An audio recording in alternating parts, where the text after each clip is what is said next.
নমস্কার বন্ধুরা, দিতির রান্নাঘর উইথ ব্লগ চ্যানেলে আপনাদের প্রত্যেককে স্বাগত।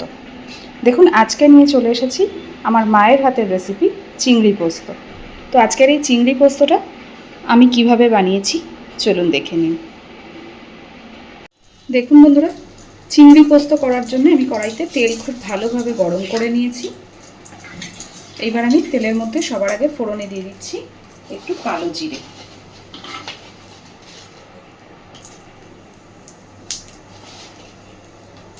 আর দিচ্ছি ছোট ছোট করে কেটে রাখা আলু।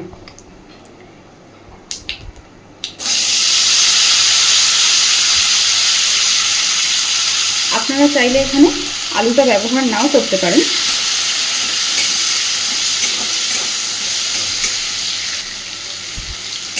কিন্তু আমার মনে হয় এইভাবে চিংড়ি পোস্ততে আলুটা ব্যবহার করলেই খেতে বেশি ভালো হয়।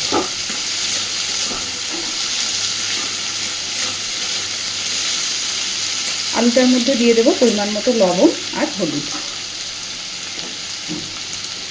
তো প্রথমেই দিচ্ছি লবণ।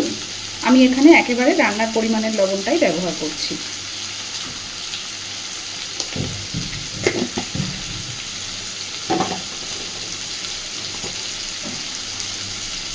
দিয়ে দিচ্ছি হলুদ গুঁড়ো,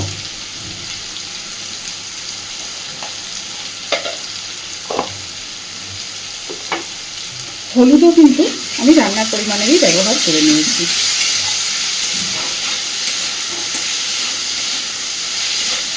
আলুটাকে একটু সুন্দর করে আগে ভেজে নেব।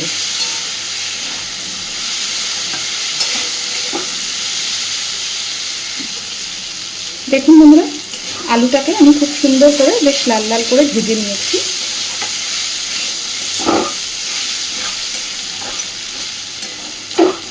এক একটা রান্নার এক একটা বিশেষত্ব থাকে, তো আমার মনে হয় চিংড়ি পোস্তর এই রেসিপিটাতে আলুটা কিন্তু খুব ভালো যায়। তো আমি অনুরোধ করব, আপনারা যারা চিংড়ি পোস্ত করবেন এইভাবে একবার আলু দিয়েই ট্রাই করবেন।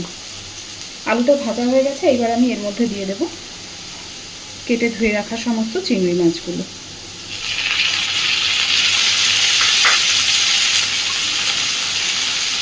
একই সাথে দিয়ে দিচ্ছি, এইখানে দেখুন আমি মশলার মধ্যে নিয়েছি কয়েকটা চেরা কাঁচা লঙ্কা, আর শিলে বেটে নিয়েছি 1 চামচ সর্ষে, 2.5 চামচ পোস্ত, 1 কোয়া রসুন। আবারও বলি, 1 চামচ সর্ষে, 2.5 চামচ পোস্ত, 1 কোয়া রসুন। এইবার এই মশলাটাকে এর মধ্যে দিয়ে দেবো।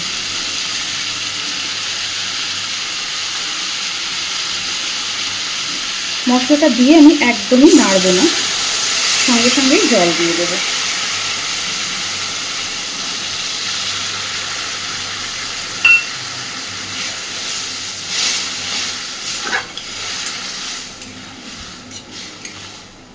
চিংড়ি মাছটা দেওয়ার পরে কিন্তু আলুটাকে ভাজিনি চিংড়ি মাছের সাথে, সবটাই মশলাটা কাঁচাই ব্যবহার করেছি।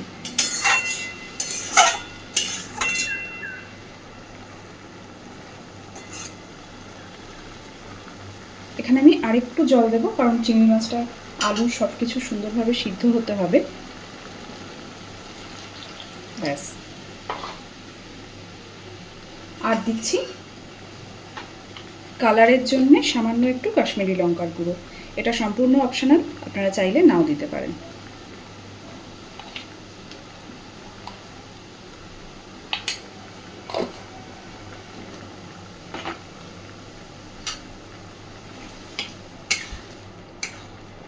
খুব ভালোভাবে সব কিছুকে মিশিয়ে দিয়েছি।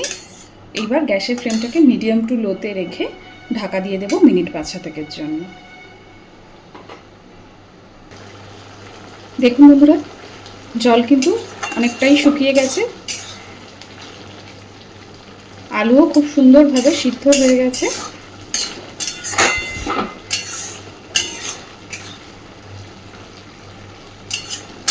আরেকটু শুকিয়ে নেব।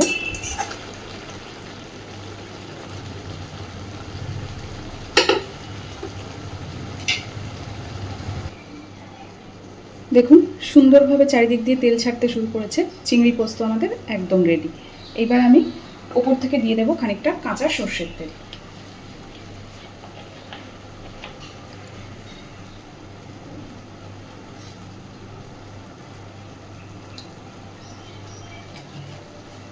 সর্ষের তেলটা দেওয়ার পরে একটু নাড়াচাড়া করে গ্যাসের ফ্লেমটা অফ করে দেব।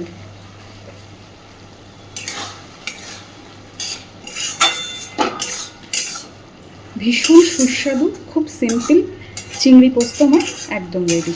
তো চলুন এবার গ্যাসের ফ্লেমটাকে অফ করে দিলাম। আমার আজকের এই খুব সিম্পল চিংড়ি পোস্তর রেসিপিটা আপনাদের কেমন লাগলো আমাকে অবশ্যই জানাবেন।